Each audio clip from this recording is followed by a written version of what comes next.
Hey everyone, and welcome to Almost Cancelled. I'm Peter, that is Connor, and we are going to talk about Batwoman Season 1, Episode 1. It is the pilot, quite simply. So we'll start spoiler free because it is a new show, new first episode. We'll give you a warning somewhere in the middle before we go into spoilers. And this is an interesting one for us because we know we're not going to keep reviewing this, at least as a pair. We used to do television for the multiverse. We reviewed all DC shows, and we put an end to that during the summer. I still have plans to do some solo stuff for the shows. You'll kind of see what that looks like a little bit later this week. But it made sense to do a dedicated pilot review traditionally for Batwoman, since it is a new show and people would be curious as to our thoughts. And this is obviously spinning out of the last crossover, although this is set before the last crossover because this is actually the origin of Batwoman in the show. So the crossover last year, Elseworlds, took place, I don't know. Yeah, somewhere between episodes 2 and 8. I'm gonna guess. Very possibly, yeah. I could see the time jump happening before Crisis happens, but yeah, maybe they'll do something else with that. I don't know. But yeah, so we'll start spoiler free. Yeah, Batwoman. If you don't know what Batwoman is as a general concept, Batwoman's a relatively new character. Now, there was a Batwoman once a long time ago, but in terms of this Batwoman, this Kate Kane, the cousin of Bruce Wayne, she is from the mid 2000s, and 52 was the series that kind of introduced her, and so she's relatively new to the whole thing. Obviously, there's been some newer characters in the Bat family, but she's relatively speaking by comic standards, but enough that she's quite well established. I mean, yeah, obviously we're talking about like 14 years at this point, so I mean it's been a while, but she like, I mean, even Stephanie Brown, the third Batgirl, I mean, it wasn't Batgirl yet, but she existed in the comics before Kate did. Kate is a very new concept. So she obviously becomes Batwoman. It's very different in the comics because she doesn't replace Batman in the comics, because the TV show, Batman's missing. He's been missing for a few years, and she kind of comes in because of a pardon the word, crisis that's happening, and kind of suits up to save an old friend, and that's kind of the gist of why she starts doing what she's doing. I mean, I suppose technically Batman was missing in 52 at the time, but yeah, I don't know. I guess it's just because after 52, she's been operating in the same world as Batman the entire time, so I've never really thought of it. So, yeah, there was 1 year where she was on her own, and then the remaining 12 or 13 years, however long it's been, she's just there with Batman. It's fine. Yeah, and she's kind of opposed Batman in her style and like how she operates and things like that. And in the comics, she's led by her military father, who kind of is her like badass version of Alfred, who is calling the shots and is kind of very, very different to the character in the show. Honestly, Jacob Kane in this TV show is very different to. He's closer to what Jacob Kane is now in the comics at this point of Batman's career, but he's closer, but he's not there. He's not. I don't think he doesn't even resemble Jacob Kane to me, which doesn't necessarily. I mean, closer in the sense that he's significantly more antagonistic towards his daughter. Would you describe him as antagonistic in this episode? I mean, in the sense that he's not on her side, giving her all the shots. He's a bit more awkward. He's kind of holding her back a bit. Come on, in the comics, he flat out gets her kidnapped and shit at various points, so she can't interfere. Like this is nothing compared. This is just typical TV dad. I don't want you to be in the dangerous situations. Yeah. That's a weird. No, you're wrong. He's just. They've turned him into typical like understandable TV dad. Where in the comics, Jacob Kane, kind of the point of the character is that he doesn't feel like a dad at all. He feels like. Yeah. He's just training another soldier. He's got a very different attitude. So that's something that's very different from the character's origins. And there's a lot of little differences here or there. But we'll get into those as we talk about it. Yeah, so as we say, she's doing her version of the Batman Begins training montage where she's out in the ice and she's doing some swimming. And it was hard not to think of that portion of that film for this. It was. This scene. Very intentional, I think. Very lightly. Even the Wayne Enterprises building feels kind of like the one from Batman Begins to me. It looks kind of similar. It does. This isn't too surprising, given that Arrow, from its love to feel like the Batman Begins stuff. So I mean, this being an extension of that universe, it kind of makes sense. Yeah, but I mean, the exterior shots are from Chicago. I was recognizing locations in Chicago, which is the same set they used for at least the first two Batman movies. So they're intentionally going for something that feels familiar as Gotham. And to be fair, it does look fine as Gotham. The Gotham feels Gotham-y to a point. Admittedly, I don't necessarily quite get the. There was at one point, and this was in the trailer as well. Kate talking about how the city, no one fears anything anymore. They need to fear a bat, and nothing in the episode outside of one villain really tells me that Gotham really needs that. Like, it feels like it's just a typical city. Otherwise, yeah, kind of. Yeah, it just feels like business is normal, except for the fact that we're told that Batman's gone, so we need this Crow security system that Jacob Kane runs. I guess the Crows have been doing a fairly good job. I suppose so. I suppose they have. It sounds like I've been really negative. I don't actually completely dislike this pilot. I think it's perfectly fine for the most part. Yeah, it's all right. There's some terribly clunky dialogue. There's some awful flashbacks, which were probably the worst part of the episode. A horrible janky style to them. Yeah, well, because this is the thing. The visual style of the main part of the show is making a good point of feeling more like a Batman and less like an Arrow thing. Because as much as just saying it's an extension of Arrow, they're intentionally going out of their way to give it a different color palette. It feels and a different aspect ratio. And a different aspect ratio, yes, which is fairly unique for the CW, actually. For the CW, I don't recall a single other CW show that has used this. I could be wrong. It's a new era. They've got the Netflix ratio, which is about 2.0 to 1. So, interesting. But it's got this kind of more, city night glow. All the amber kind of lights, that kind of thing. It really feels like they're playing that. A little bit of desaturation, but it feels like they're really playing up that kind of feel. Which I think is different to Arrow, which really kind of basks in a lot of shadows, which is funny because obviously you think of Batman, you think Batwoman, you think shadows, and it's not that there's not shadows, there is, but it's definitely got a different feel to it than what Arrow does, where it just kind of darkens everything. As much as we have problems with Arrow, that is not inherently a bad thing, that choice that they made at the start. It's arguably not the correct choice for a Green Arrow TV show. Maybe not, but at the time when they were like, well, we're never doing Batman, so we're doing Batman with Green Arrow, I can understand their choice there. So, she comes back to town. She's not allowed to sort of work with the Crow security system, which are also the investigators in this as well, apparently. They didn't really quite exactly nail down the power and jurisdiction of this group. Yeah, because they're a private force, but they seem to have access to pretty much anything. Yeah, and they're hunting. Like, it sounds like they're just they're security, they're protection detail at first, but then they're actually like investigating and like hunting down leads and things. They do seem to be employed by the city, though. Yes. So I guess that's why they have as much jurisdiction as they do. I suppose they do. But Kay comes back because her ex-girlfriend is kidnapped by Alice, our main villain, who's introduced in this episode. She's got the blonde hair from the comics, so she kind of looks like the character. Maybe not quite as maniacal as I read her when I'm reading the comics. In the comics, I really feel like she's completely lost it. Whereas this character feels like just kind of a supervillain who occasionally makes an Alice in Wonderland reference. That's fair, yeah. It's not terrible, though. Not terrible, but they haven't been full crazy with her. So, Kate eventually finds out about that Bruce was Batman, and because Bruce is referenced a few times, as are a few other related characters. But I actually wasn't sure if she knew or not, to be honest, until she found out. And yeah, me too. I was like, oh, she's just discovering this now. Oh, okay. Yeah, it's one of those things where, because we knew from Elseworlds that she knew by that point. Yeah. So it was like, well, does she know now? Who knows? Yeah, because there's a one point earlier on where Jacob says, "Oh, you're like, you're like the female version of your cousin. You're the female Bruce Wayne." Which first of all, Bruce Wayne. I was like, terrible line of dialogue. That was a terrible line of dialogue. But what was weird about that to me is I was like, does he know? Like, I wasn't sure, because in the comics, Jacob Kane knows. So again, this was something that they're playing a little bit differently. I suspect he doesn't know yet either.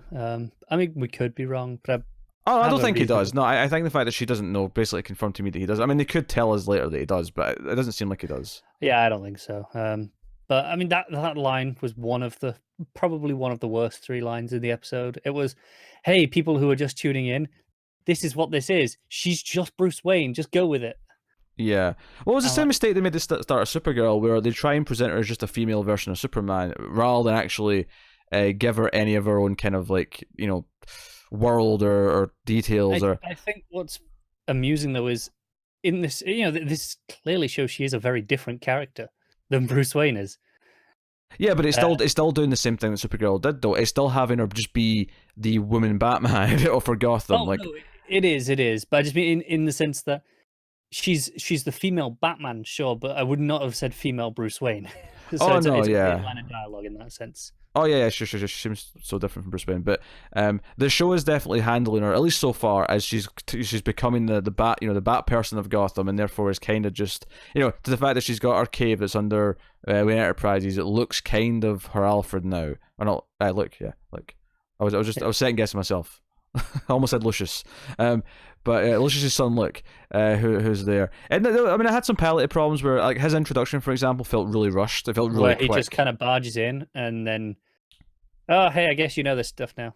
Yeah, it felt really quick, and the fight and stuff, because she doesn't actually find the suit and all that until like maybe 2/3 through, maybe more than that. Like I think by the point where we're even getting to the point where she's maybe considering like putting on a costume and doing this. Like, we're less than 10 minutes of the episode left, and we have to have the big showdown where she has her big entrance and she whatever, but where people see her in the sky and think Batman's back kind of thing. There's not really a lot of spoil in this episode actually. Really, mainly because it's she becomes Batwoman. Not fully though, because. No. A, she's not got that moniker. B, she's not got her suit yet. She's just wearing kind of a modified version of his suit, which I hate that suit. The cowl looks terrible. It's just, honestly, I think it's just the ears are too short. It's not that. It's the way it angles back the way I hate it. Really? The angle of it's wrong. Too much. No, the angle of it's wrong. Which is fine because I know that she's going to have a better cowl when she gets her proper suit, because we've seen her proper suit. But the Batman of this world looked like shit, and I'm going to stick to that. I don't hate the shape, just the ears. Ears are off for me. Nah, I wasn't a fan. But so despite all the things that I've mentioned that don't quite match up, or all the things that feel piloty or whatever, I didn't hate the episode. The episode, whenever, first of all, the music's quite good. Obviously the main theme, which was introduced last year in the crossover, is really good. And what I like is they add the drums and stuff like from the start of the episode, but they didn't actually hit that main theme until like she's standing in the suit and someone sees her, and it's kind of a big moment. And I like they got all this bouncy synth stuff going on throughout the episode. That was feeling. Yeah, I noticed specifically Alice's theme was quite good.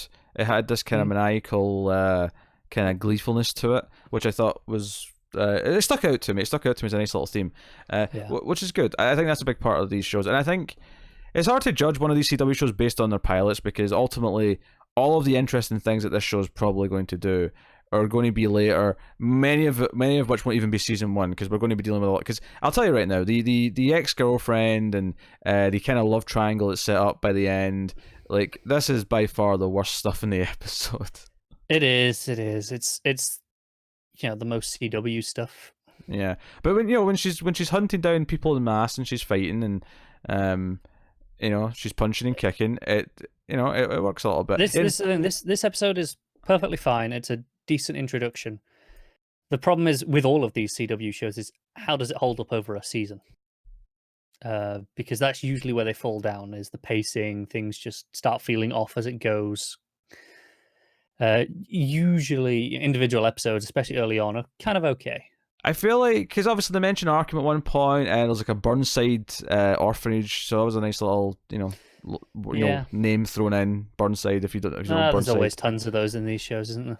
There is, but obviously we're in a different part of the world now. We're in Gotham, so we're going to get a different set of things that are going to be referenced. All Batman creators referenced instead of just Arrow and Flash artists and writers. Yeah, most likely. I think the action was pretty fine. I mean, it wasn't super standout, but it didn't stick out as bad either. I liked the bit where she was going through the building, taking out a bunch of them in the hallway and the lift. Thought it was pretty good there. It was when it got to like one-on-one moments, like with Alice and stuff. That's where it fell flat. Yeah, but that's something they can improve over time. And they give her kind of the bat vibe when she sort of makes her big entrance. She's like pulling people out, with grapples and things like that. And it was fun to see her grapple up and use the grapple gun. It was fun to see kind of those bat moments. I'm amazed she's as good as she is immediately. That's just convenience. It is. It's just convenience. But yeah, I mean that's basically the spoiler-free thoughts. One more thing I'd like to say, which is one more negative thing, unfortunately. Something that early Arrow did that I remember hating a lot in the early bits of Arrow, even when I was, mostly enjoying the show. It's that goddamn voiceover. And this does that as well. It's framing it in like she's writing in a diary and it's, reading that narration out. But it always feels clunky and off. I can't wait till they get to the point where she can just say these things to people and it's not a problem then. And it kind of fades away. So I'm looking forward to that being gone. How long till she has a team of at least 4 people? Well, she already got one. Are you including her? No. Okay, 4 others. Okay, maybe the end of the season for 4 others. Because you got Luke already as the main guy in the chair. The ex-girlfriend, assuming she doesn't die at some point, will probably end up in on it eventually. You've got the sister. Oh yeah, she's already going to for being patched up. The stepsister specifically, yes. Which is important because she has a real sister who'd passed away in a car accident. Well, yes. I say a car accident. I don't want to even talk about that before we get to spoilers because I feel like I'm just going to say things based on the comics and I can't talk about it without revealing things. She has a stepsister who I don't remember ever having stepsister or stepmother from the comics. This is a new thing, right? I don't recall it, but I've not read all Batwoman stuff, so I mean, I've not read all of Batwoman stuff, but I've read a decent amount of Batwoman stuff. I've read patches. But she's got a stepsister who is a med student who runs an illegal free clinic because she's like a do-gooder, and like fine. I get it. It feels like one of these TV things. She's her Leslie Tompkins. This feels like one of these TV things though, where it's like, we need someone who she can go to for med stuff, so we're going to make it like a whole thing where it's like a whole separate setting, and she's got this like whole underground operation going. Yeah, but I'm sure it won't be long till she figures out, hey, all these injuries is getting suspicious. Oh, probably. Yeah, she'll probably get in on it fairly quickly. But there's a lot of like TV tropes and TV kind of formula things that are applied to Batwoman. Yeah.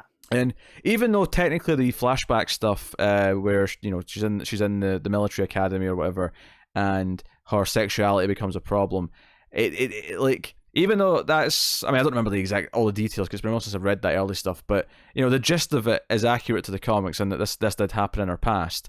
Yeah. But in the show, it's extremely tedious because it has to be super quick because they only have like 2 scenes to really do the whole thing. You've got this ridiculously bright filter over everything. It looks terrible.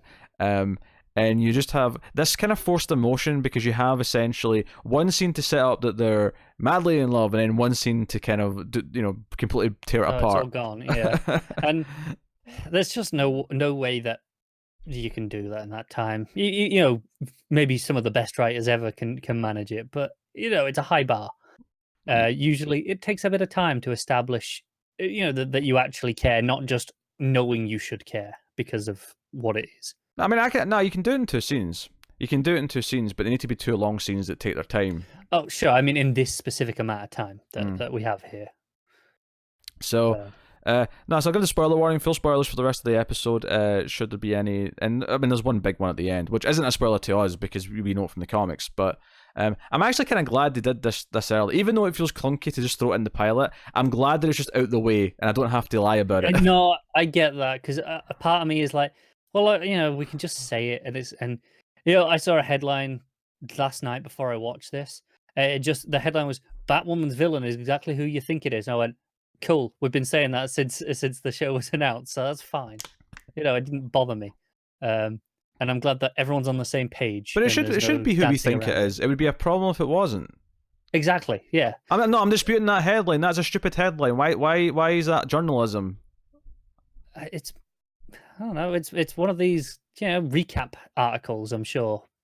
It is, no, the And tone click on of it. no, but the tone of that says, "Oh, well, maybe we'd be a bit excited if it was someone else." No, like, why is that even news? Of course, it's exactly who we I, think it is because it would be a complete I betrayal of what the I character didn't is to read do it that anything way. else. I didn't read it that way. I read it as this is one of those recap headlines that's like, here's the twists, and it gives you a headline like that so that people like us can see that and go, okay, we know what it is, and maybe we'll click on it to get the information if we hadn't already watched the show. Mm-hmm. But it's like, okay, it's to potentially get people who are fans of the comics Well, excited. um, I mean, basically, we haven't said what it is yet because you derailed us with a stupid headline. Beth, her, presumably dead sister, who they make a point of saying they never found the body. In fact, I didn't like that moment where she's like, "But Bruce was looking all those years. Why did he never find it? What reason could there be that he never found a body?" I'm like, "Because With all there's this no body. She's technology. alive. You stupid cow." But I mean, it was a pretty stupid thing anyway. Because I mean, she's in a river, gets washed away, could have ended up anywhere. It happens. Well, no, yeah, no, logically, but I'm talking about in the context of the scene, the No, way it's presented. I know, but even as a moment with that dialogue, I hated it on the level of, well, there's a very obvious reason why, beyond the other obvious reason why, that she actually gets to. It bugged me in both ways. But yeah, so Beth, her presumed dead sister, is Alice. And obviously we know more about this from the comics, and I don't want to like go into it too much, but the reveal here is, I mean, like I say, it does feel kind of rushed to just throw it in the pilot, but I'm glad that it's just over and done with, because if I was having to talk about, like 6 episodes of this and like Alice is constantly popping up, and then it's like not until episode 7 where they do the big reveal, oh, Alice is actually Beth. It's one of those things where, assuming you haven't read the comics, and which, let's be honest, the vast majority of people who watch this show will not have. Mm-hmm. I can see that working well for them, having some time to establish it and then you pull the rug out from under them. Yeah. But in today's culture, where, like I said, that headline I saw was, probably within an hour of the show airing, you would never hide it. So you might as well just lean into it and get it out of the way. Yeah.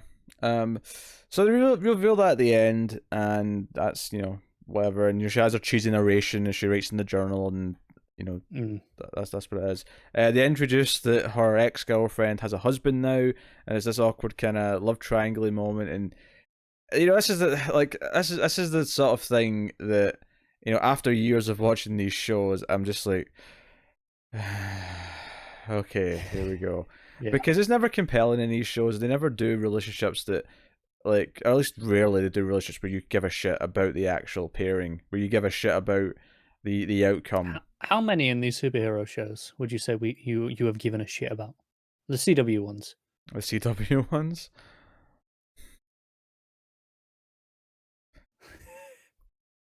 Do you know what the sad part is? I feel like the ones that I have cared about Got ruined?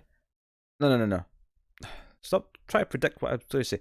I feel like the ones that I care about tend to be because they're just supposed to be together from the comics, rather than because I actually care about the pairing in the show. Like Barry and Iris are supposed to be together, so and to some extent I care that Barry and Iris are together, but not really because I really care about. Not because of anything the show actually did. Yeah. Yeah. Okay, I get that. I'd say Legends has probably come the closest. Legends has got some fun pairings where I've actually liked the pairs, yeah. Like, the Zari and Nate, for example. Yeah, or Ray and Nora. Yeah, there's some fun couples on there. But here's the thing, though. They never really, at least to begin with, those were always played as just kind of running jokes that they were kind of being awkward with each other. And then they developed into things rather than introduced as, hey, look at this love triangle, bitches. Yes, so... Yeah. Yeah, I don't know. The flashback's definitely the worst part about it. I can see this relationship being the worst part, which is a shame because, a big part of Batwoman's character is that she is one of the first big gay superheroes. And I think for them to kind of like give us a really crappy relationship, which is obviously where we're going to kind of explore that side of her the most, it kind of sucks. And that's a shame. It's a shame to whiff on that part of her. Even if like how they handle like anything else with it might be good, but I don't think they handled the flashbacks with it well. I thought those were just kind of cheesy. And like we've seen CW shows can handle this well. Like Alex on Supergirl was handled really well. I mean, there was some great stuff with her. yeah. That first kind of portion of her like sort of discovering that and revealing that about herself and her first relationship was pretty good. I mean, her new like relationship that they just set up has been really Yeah, rough. but that's because we just don't care about. Do you know what's really bad? I got half an hour into the new episode of Supergirl before we stopped to do this, and I know she's in that episode, and I can't for the life of me tell you her name. I want to say Kelly. That could be right. I want to say Kelly Olsen. I could be wrong. But she's just boring. It's not that she's boring. She has no presence or charisma, and she has no chemistry with Alex whatsoever. So, yeah, I don't even know what to add about that. You know, the Batgirl, that's not Batgirl, sorry, the Batwoman like fight stuff. You know, where she actually grapples some people out. It looked pretty good. The actual one-on-one fight with Alice, not as much. But I did think her diving down to like save what's her name, her ex-girlfriend, Sophie, when she jumps down to save her, that actually felt very like Batman-y in the sense that it reminded me of scenes from old Batman movies, like the way she was sort of diving down. For better or worse, it felt kind of in the style of like, the legacy of what Batman's been on film. I would say for better in that it felt in tone of what it should look like, or at least it looked traditional. Well, no, the reason why I say better or worse because I'm equally thinking of like Batman Forever here. Like it reminded me the way the cape was flapping. It made me think of Batman Forever. No, I get that, but that's not necessarily a bad part of Batman Forever. The way the cape flaps, you know, there's a lot of bad things I can say about that movie, but I wouldn't say the way the cape flaps when he goes down is a bad thing. That's not what I mean. You're taking it. No, I know. You're saying it reminds you of that movie, and that's not necessarily what you want. Well, no. I mean, like the fakeness of it was reminiscent of the way it looked kind of fake when Sure. they were diving in that movie. It had that same kind of like CG kind of iffiness to it. Yeah, it's probably a fully CG cape. When she's diving like that, probably, yeah. I like the CG cape when she's just walking around though, because she's well, it just doesn't. Yeah. It's there. Yeah. I mean, in the action shots though. Because it's the I'm sure it's the same with Supergirl. When she's walking around in the suit, the cape's there. It's real. It is. But in most of the action scenes, it's not because it's easy because it just gets in the way. Yeah. Watchable CW show, but that's basically the extent of my praise. It's a watchable. It's another one. It's another one, but it's got some good music. Yeah. Ruby Rose has some presence. Some of the more dramatic sort of dialogue scenes, she falters. In fact, there's one scene with her and her dad where they have kind of like a sort of confrontation about like him never going to hire her for his team, where that was maybe like the worst like present day scene because the drama felt very forced. It didn't really feel earned. And it's a very pilot-esque problem. It is, and it's not that her acting is terrible here. It's that the dialogue isn't very good, and we've seen it on, like for example, on Supergirl, where when the acting is good enough, they can salvage even those moments where the writing's not good. Ruby Rose is good, but I don't think she's quite as good as some of those where she can turn the terrible writing into something great. Alright, but that's Batwoman, so let us know what you thought of the episode in the comments below. You can like and subscribe, all that stuff. You can get us on the Twitters at mailed_fuzz for channel updates.